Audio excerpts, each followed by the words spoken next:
اعوذ باللہ من الشیطان الرجیم بسم اللہ الرحمن الرحیم اللہم صلی علی سیدنا و مولانا محمد وعلی آل سیدنا و مولانا محمد وبارک وسلم۔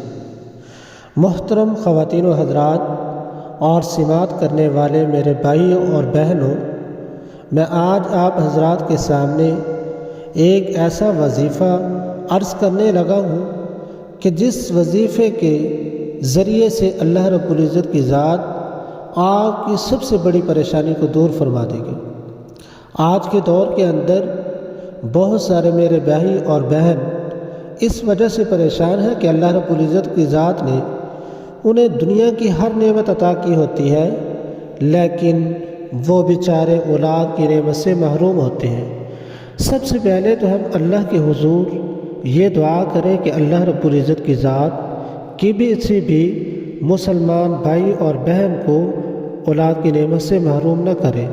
اللہ رب العزت کی ذات ہر میرے بھائی اور بہن کو اولاد کی نعمت سے مالا مال کرے، اس لیے کہ انسان کے پاس اگر سب کچھ موجود ہو، دولت بھی ہو، عیش و عشرت بھی ہو، ہر چیز موجود ہو، دنیا کی ہر نعمت مل جائے، لیکن اولاد کی نعمت نہ ہو تو وہ میاں اور بیوی بہت زیادہ پریشان ہوتے ہیں۔ اور اللہ رب العزت کی ذات اس وظیفے کی وجہ سے اس مرد اور عورت، اس میرے بھائی اور بہن کی اس پریشانی کو دور فرما دے گے۔ اور خاص طور پر وہ حضرات جنہوں نے کوئی حکیم نہیں چھوڑا، کوئی انہوں نے طبیب نہیں چھوڑا، ہر طبیب کے پاس، ہر حکیم کے پاس انہوں نے میڈیسن استعمال کی لیکن اس سے افاقہ نہ ہوا، تو اللہ رب العزت کی ذات کے اس کلام کو پڑھیں۔ اللہ رب العزت کی ذات اس کلام کی برکت سے انشاءاللہ اولاد کی دولت سے مالا مال فرمائیں گے۔ اور وہ نسخہ بہت زیادہ مشکل بھی نہیں، نہایت ہی آسان نسخہ ہے کہ اس نسخے اور اس وظیفے کے پڑھنے کی دولت اللہ رب العزت کی ذات اس انسان، اس مرد و عورت اور اس میرے بھائی بہن کی جھولی کو اولاد کی نعمت سے بھر دیں گے۔ اب وہ نسخہ کون سا ہے، وہ وظیفہ کون سا ہے؟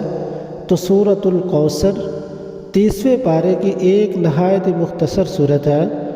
جو مرد و عورت اس صورت کو 101 مرتبہ پڑھے گا، اللہ رب العزت کی ذات اس مرد و عورت کی جھولی اولاد کی نعمت سے مالا مال فرما دیں گے، اولاد کی نعمت سے بھر دیں گے۔ لیکن اس نسخے سے، اس وظیفے کے پڑھنے سے پہلے ایک دو باتوں کا خیال ضرور رکھیے گا۔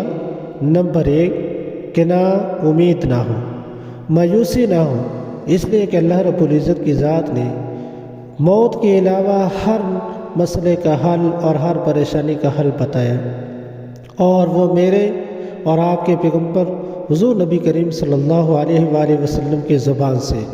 اور حضور نبی کریم صلی اللہ علیہ وسلم جو ارشاد فرماتے ہیں وہ اللہ رب العزت کی ذات کی طرف سے القاء ہوتا ہے اور وہ حق اور سچ ہوتا ہے۔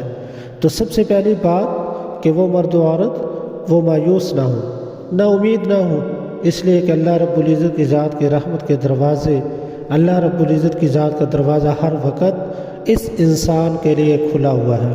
اور دوسرا کہ انسان کا یقین کامل ہو، کہ پختہ یقین ہو کہ اللہ رب العزت کی ذات اس وظیفے کی برکت سے انشاءاللہ تعالی مجھے اولاد کی نعمت سے، اولاد کی دولت سے مالا مال فرمائے گا۔ اور تیسرا اپنے آپ کو شریعت کا پابند بنا لے، نماز 5 وقت کی پابندی کے ساتھ ادا کرے۔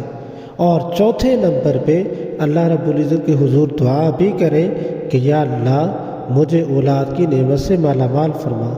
تو جو مرد و عورت، جو میرا بہن اور بھائی اس وظیفے کو یقین کامل کے ساتھ پڑھیں گے، اس پہ عمل کریں گے، اللہ رب العزت کی ذات اس میرے بھائی اور بہن کی جھولی کو اولاد کی نعمت سے مالا مال فرما دے گی۔ دعا ہے کہ اللہ تبارک و تعالی ہر میرے بھائی اور بہن کو اولاد کی نعمت سے مالا مال فرمائے اور نرینہ اولاد عطا فرمائے۔